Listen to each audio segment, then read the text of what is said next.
everyone, Catweazle here, welcome to the channel, and welcome back to Dawn of the Zeds, 3rd edition, and the basic game, and we're up to turn 3. Righto, time for Catweazle's cock-up corner. What did I mess up last turn? Well, I actually had the 3rd edition designer on BGG, the Victory Point Games, Major Domo, Alan Emrich, pointed out that Sheriff Hunt, he can only order civilians around. So this is these guys. He can't order hard asses like Angelina Fiore and a Farmingdale Fury's about, unfortunately. But Alan was nice enough to say, just carry on. So thanks very much, Alan. It was only later on I sort of thought that he's probably thinking it's not going to do you any good anyway, so you may as well just carry on. So I will do. Righto, so that is the cock-up I made last turn. Sheriff shouldn't have been able to send the Furies here, but we'll leave it where it is for the time being. We'll just we'll let that one slide. Righto, so that is it for cock-ups and what have you. So let's get straight into the Zeds phase.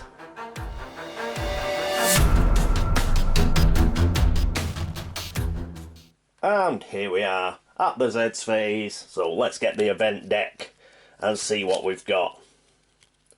You've got to be kidding. And so it begins. Well, this is one of the sort of special event cards, and by special I mean horrendous. So something appalling's going to happen, and you can just tell by the colour of the card and the artwork. You got to be kidding. Oh, and we're on stage 2. So at least we managed to survive stage 1. All 2 cards of it. Right, you've got to be kidding. As normal, base game. So we ignore those 3. This is the tab, so let's, at the beginning of this phase, so let's kick off with this. Place a new Zed unit on the start space of every track. Apply the stacking limit if necessary. I have mentioned the stacking limit, that's where you can only have 2 units on the same space. Well, 2 units that are on the same side, so only 2 Zed units or only 2 defending units. Right, so we better do that then. Oh, here we go. Right. So, let's get organised. To get the old blue tack out. Because I'm going to be putting 4 on, aren't I? Yeah. So, bear with me, viewers. Again, like I said in the introductory episode, don't do this at home. I have to be very careful. I'm only doing it because of the videoing aspect. It just makes it easier for everything to see everything. Do not treat your components this way. Right, so we've got to pick 4 out for each start track. So first of all, we'll go on the forest track and we get a 7 unit. We've now got 3 sets of zombies on the forest track. So these have to stack. So there we go. Next up we have a 6 strength unit, and that is going on the mountain track. There we go. And for the highway track we get, what's this? A 4 strength unit. That's not so bad. But it is going with an 8 strength unit on the highway track. So that's a combined strength of 12. Nasty. And finally, for the suburbs track, we have, oh, a nice easy one. 3. Strength of 3. And that goes on the suburbs track. So I think we've done that right. Cool, right. Part 2. Remove all hit markers from Z units. So, that hit we got in a couple of turns ago, that's gone. They've healed themselves up, or they've got themselves back up to strength. They've recruited a new member or something. And part 3 is, yes, that's one of those co-op symbols. We're not playing cooperatively, so we don't have to bother with that. Now, up here it's got Zeds all. I'm assuming that that means every Z unit has now got to move. Well, that's a bit of a blow. We'll start at the top here, go around clockwise. But first thing we do is we move the inner Zeds units first. So the ones that are closest to the town centre are the ones that get moved. So that moves to there. We'll go up to the mountain track next. We'll do the inner ones first. And we've got a problem, because that has moved into Lefty's Pass. So we lose our defiant marker, but we do keep the fact that we are well armed, which reminds me of something. A viewer, Large Goblin, he actually pointed out that a couple of turns ago, when I had Captain Piazza shoot at these very guys, remember when we got the one wound on them that we've just had to get rid of? In fact, what I should have done, I should have used these guys. I should have used the player action on these guys. And the reason is because with this right shift and a strength of 4, they would actually have had a better gunfire attack. We'd have got, we'd have been on column 5 for strength, and on their gunfire attack, because they were well armed, they would have actually got 2 damage on a 6, which is what we rolled. But it doesn't matter, because we've just had to take it off anyway. But that was a good spot from Large Goblin. I think in these sort of games, it's very easy to get hero blindness. So you just assume that the heroes are going to be the best to do something, and that's not always the case, and that was the case there. So I've got to bear that in mind. Sometimes your actual civilian units or your heroic civilian units will actually be better placed. So that was one I missed. So thanks to Large Goblin for that. But as it stands, they're now non-defiant and we're in a hand-to-hand combat situation. So let's have a look at the player aid. So as you can see, here's the matrix. We've got to find out exactly where we are on these columns. So we've got a 5 strength unit, and we've got a 4 strength defending unit. So that means Zed's advantage. Yeah, they're not twice as strong, they're not 3 times as strong, they're just stronger. So that is Zed's advantage. But we do get that right shift back. Yes, for the well armed, which is cool. And we also get a right shift because we're defending and we've got terrain. I think what terrain does is, you know, the town that you live in. Yes, so if you know the town you live in, you can set up ambushes and that sort of thing. So we've got 2 right shifts essentially. So from Zed's advantage, we're going to equal to human advantage. And now we've got to roll well, man. But this is the column that we're going to roll on. So, in fact, let's zoom in and see how it goes. And here we are at the Battle of Lefty's Pass. So, 2 dice. Dun, dun, dun. We need to roll high. Come on. And one's fell out, but we've got a 5. Do not knock the 5. 10. Woohoo! Let's have a look.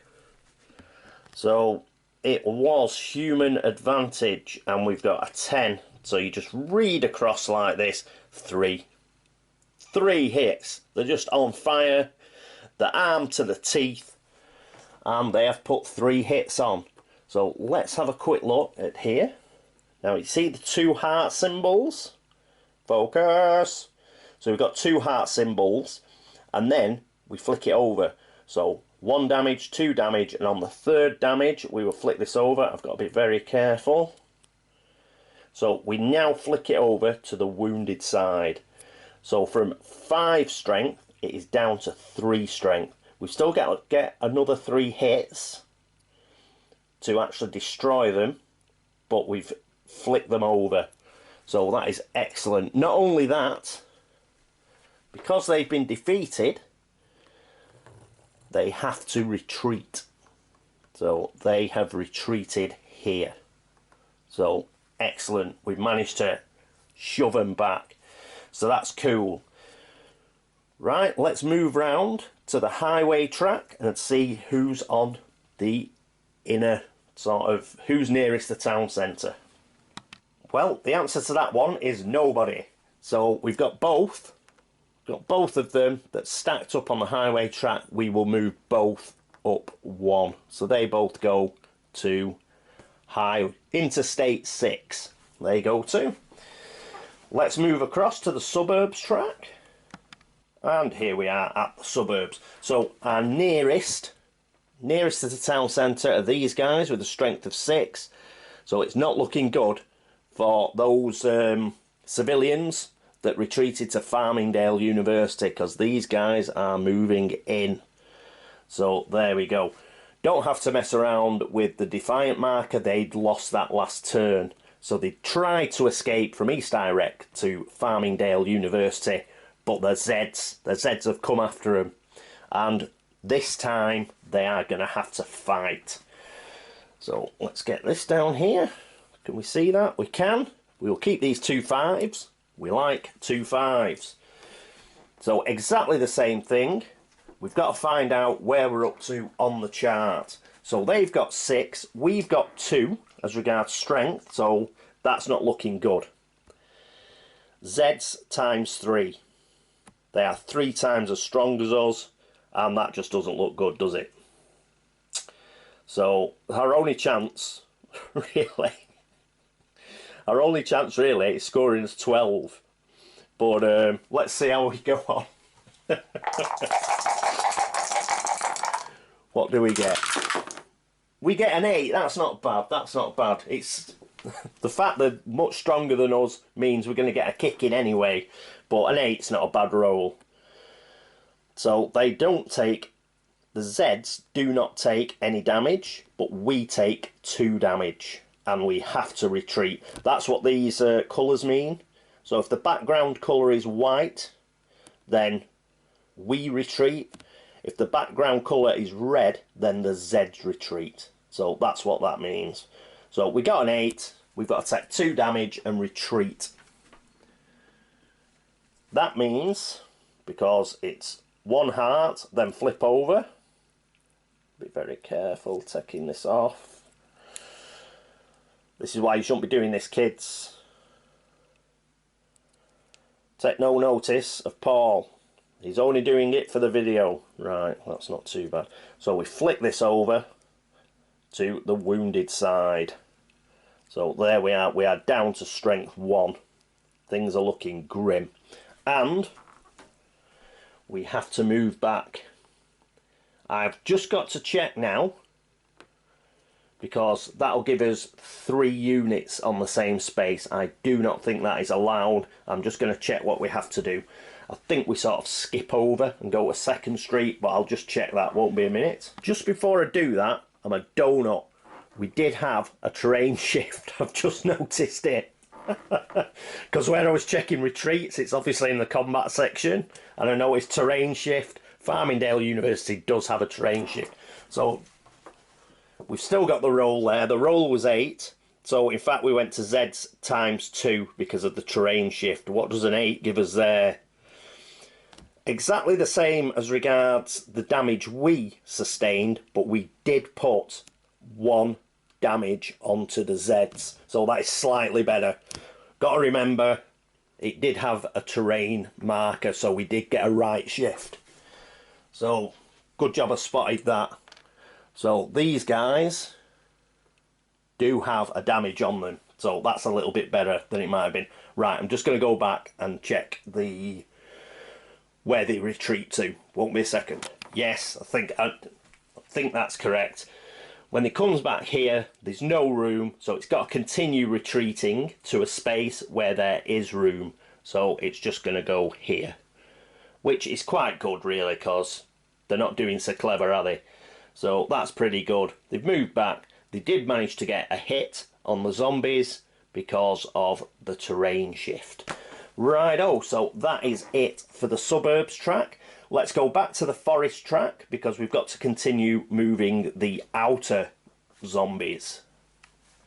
And here we are. So what we're doing now is you move the inner ones. The ones nearest the town centre get moved first, and then it's the outer ones. So I've done that, the inner ones for each track, before I've gone to the outer ones for each track. I'm not sure if it makes any difference, but that's just the way I've done it. So these two get to move. They now move here. So it's not looking so clever for St Thomas. So we'll have to see how we go on there. But at least Angelina and her Furies, they've got 6 strength, so they may be able to hold out for a while till we can get somebody to help them out. Righto, let's move back to the mountain track. And here we are back at the mountain track. So what we've got to do is this zombie unit now moves up and stacks with this injured unit. So they've got a combined strength of 9 now. As far as I understand it, Z units do combine their strength, you know, when it comes to combat. But if these two units were, say, on the Lucky Strike mine, where we've got Captain Piazza and Mr. Johnson, well, they wouldn't get a combined 6, yeah? All defending units don't sort of mob up. You just pick one of the defending units and you use that strength. So you can't sort of like add defenders' strength together. You can only, it's only the attacking Z units that sort of mob up, and it's called a zombie mob.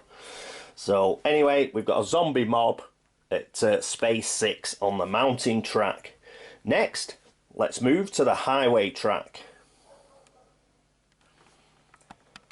Fortunately, on the highway track, we've already moved both of our units, so they have done the move. There was no other Z units on another space, so they've done their move already. They don't move again. They've already done their move. So let's go to the suburbs track. And here's the suburbs track. So we get to move these guys that we just put on. They will move to 6th Street. That 3 unit. Right, I think that is all Zed's movement now. Let us just check. So that's what we had to do. Done all that. Right. Let's get into the action phase.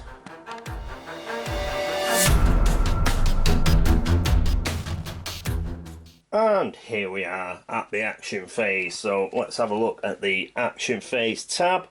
We get all of 1 action. Well, wow. Thank you. So we think we can discard that now. Right. All of 1 action. Let's get this out of the way. Right. So we've moved up to 1 action. Wowee. Already, what we're 3 turns in, and you can see what's happening. I think this is going to continue to the end of the game, whereby we will be trying to hold on by the skin of our teeth. The game does do this very well. I mean, we haven't actually, it hasn't even got really bad yet, but you can just see it. You just see the clouds on the horizon, and you just know it's going to get worse. Right, so we've got 1 action, 1 event action, and obviously the normal player action and our character actions. Right, who is going to go first? You know what? I think it's about time that our civilians went first. So let's get up to Lefty's Pass. And here we are at Lefty's Pass. So remember what I said about Mr. Large Goblin and saying, why didn't I use these guys to fire? Well, fresh from their hand-to-hand combat experience, they're going to get my player action, because I think they are top banana. So we'll flick that over, so that's been spent, and they are going to fire into here. They have 4 strength, plus they've got a shift of 1, which gives them 5. So that'd be better than giving the action to Captain Piazza to shoot 2. She'd only get 4. So they're actually going to get 5. Let's have a look at the player aid. What we've got to remember, though, is this zombie mob is now 9. Yeah? So 4 and 9, that's twice. Yeah? That's Zed's advantage times 2. But we do get the right shift for being well armed. So we just go to Zed's advantage. So let's roll 2 dice and let's see what we get on this particular... Oh, we're on gunfire. Idiots! So, yes, forget all that. That was hand-to-hand combat. Stop typing. I've spotted it. So they're on 5, which is brilliant, actually, yes. So we've got to roll well on here. So come on. Come on, you civilians. Let's be having it. Good roll, good roll. Come on. Stay hot. A 7. Ooh. But that's not bad, I don't think. So we got a 7 and we're on 5. So that is 2 hits. And we can pick which unit we're going to stick the 2 hits on. Now, I'm a big fan of actually getting rid of wounded units. Yeah, in any sort of game, I like to kill stuff off. 2 reasons for that is I think if you start sharing the hits around, you're just giving the people that you're fighting, you're giving them more chance to hit back. Yes. So, for example, it just gives them more opportunity for attacks. I don't think that's particularly the case in this game, but it's just something I've got used to. Plus the fact, once you kill one, get it off the board, there's less to do. You've got less messing around to do, you've got less units to track. So with playing solo, I try and keep it as simple as possible. So we are going to hit these guys. Now we're not going to kill them because we only got 2 hits, but it means they've only got 1 hit to go, which is excellent. So let's get this on. We only need 1 more hit to get rid of those guys, which is fabulous. So excellent stuff. So well done to our civilian unit. I've now got to have a think. Do I have Captain Piazza try and finish that unit off? I shall have a think, won't be a moment. Hello, I'm back. No, I'm not going to have to do that. I wouldn't have done that anyway because there's nothing to stop me using the event action and the player action on these guys. I think they could shoot again anyway and they'd be the better ones to shoot. But I do want to get this out of the way. I do want to use the event action via Captain Piazza, and the reason is, so I'll move the clapperboard down to 0, is I think we've got to get her back into the town centre. She's going to be sort of our reserve to send to trouble spots. She can move the most. She's got 5 movement. We've got Mr. Johnson to where we want him to be. These guys are doing a sterling job, so let's move her. So she'll go 1, 2, 3, 4, 5, and she has now moved back into the town centre there. You can see her in the town centre. I think that's a good call.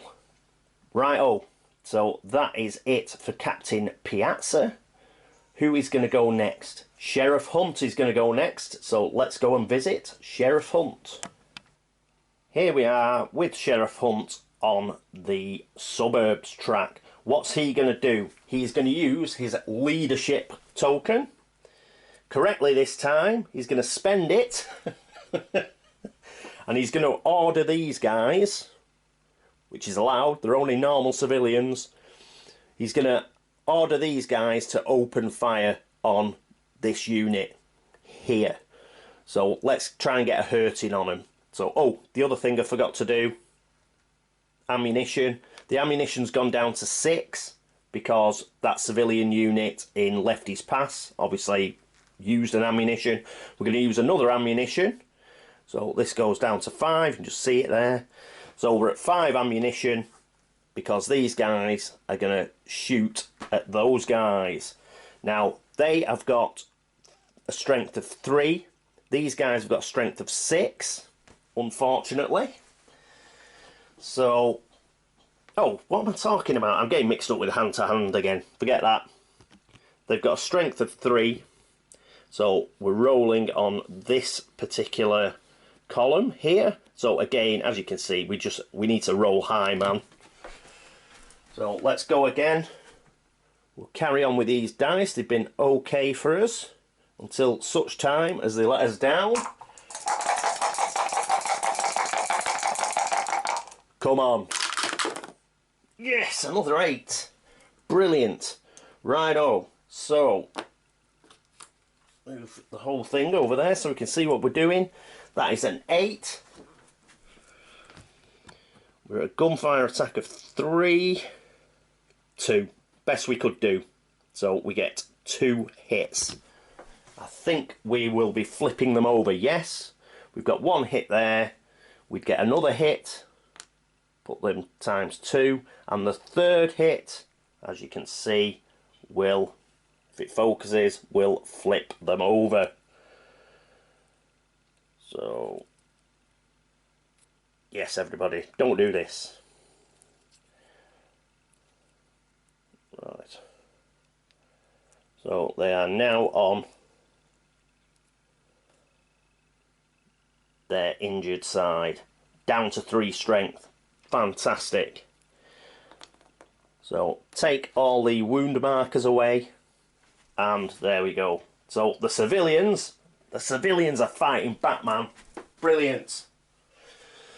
So that is it for Sheriff Hunt's go. He's marshalling his troops.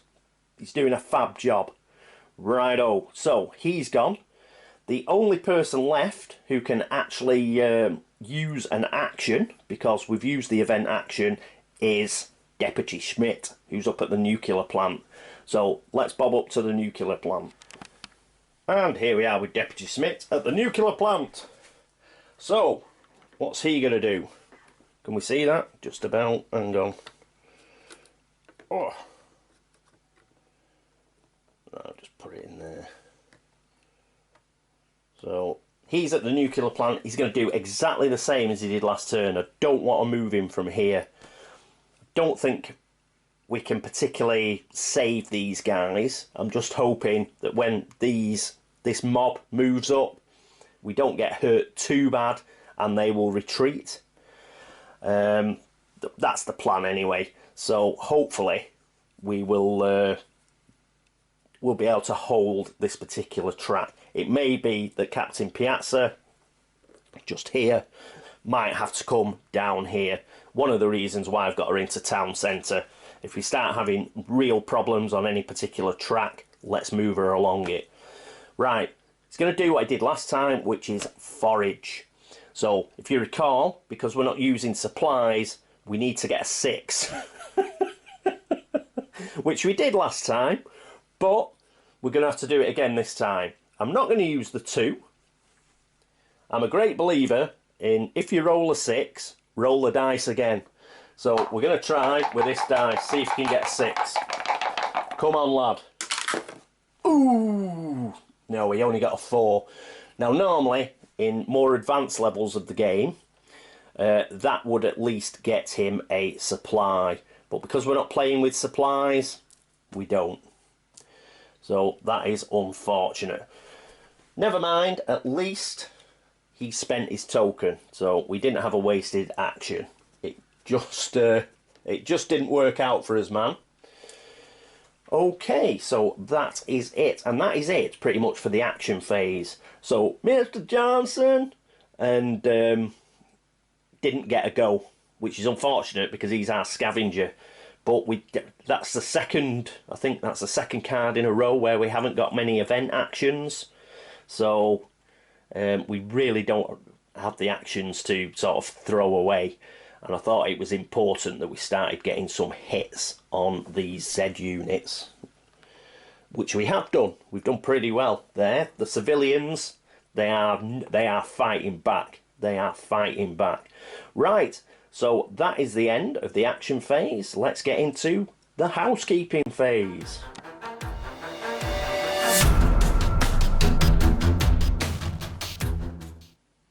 And here we are at housekeeping phase. Usual, just let's flick these tokens over. So the player action, the leadership and the initiative tokens are all ready to go for next turn. Fandabby-dozy. That's pretty much the end of the housekeeping phase. That's it. So that is the end of turn 3. How did we do? Well, I think we did pretty well, considering in this game it's it's damage limitation, isn't it? So when I say pretty well, it may look like you know, the zombies are still marching on the town. We got a load of extra zombie units onto the board, but I still think we're doing pretty well, even though it's, you know, it's just, they're just building up everywhere. They are just marching in on that town centre. But we're managing to hold them off for the time being. And that's what we've got to do. We've got to buy ourselves time. That's the important thing. If we can keep knocking units back, we can buy ourselves time. And that's all we need. We need the time to get through all these event cards. We need to give the National Guard, the army, whoever the hell's coming to save us, we need to give them the time to get here. So it is going pretty well, I think. The civilian units have stepped up to the plate. They've done a fabulous job. And they're really helping us out. How long they'll last? Well, I don't know. I think that really we've got to try and keep the heroes alive. I don't like sacrificing units in any game, but in this one, it's pretty obvious that try and save the heroes as much as you can, because they give you all the best benefits. They have, as a rule, they have the best bonuses and the best abilities. So after that, then the Farmingdale Furies, try and keep them alive. But the poor old civilians, yes, they're just meat shields, aren't they, really? They're just a buffet to stop the Zeds marching into the centre of town, unfortunately. We'll do our best to keep them alive, and we'll do our best, I mean, like staged retreats and stuff like that, we'll try and do that, because while they are there, they do present an obstacle for the Zeds, and as I say, they can help buy us time, and time is what we need. Okay, well, I hope you enjoyed turn 3. I must admit, it's getting quite exciting, because I can see I think this is one of the good things about the game, actually. You're always going to get a bit of a knife edge.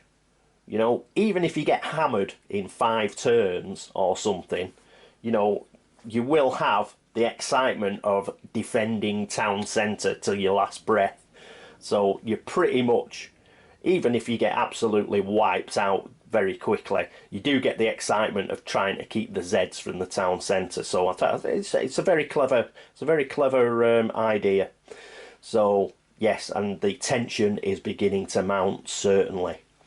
Righto, so thank you for watching turn 3 of Dawn of the Zeds, 3rd edition, basic game.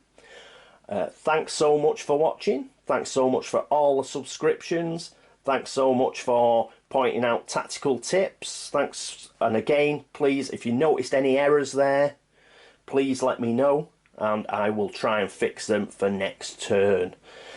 And yes, thanks for all the help and support. For all of you who've gone across to Board Game Links to upvote the site, brilliant. Thank you very much. That's awesome. So, right, I hope that you will join me for turn 4 of Dawn of the Zeds, 3rd edition, and the basic game. But until then, this is me, Catweazle, signing off. Toodaloo.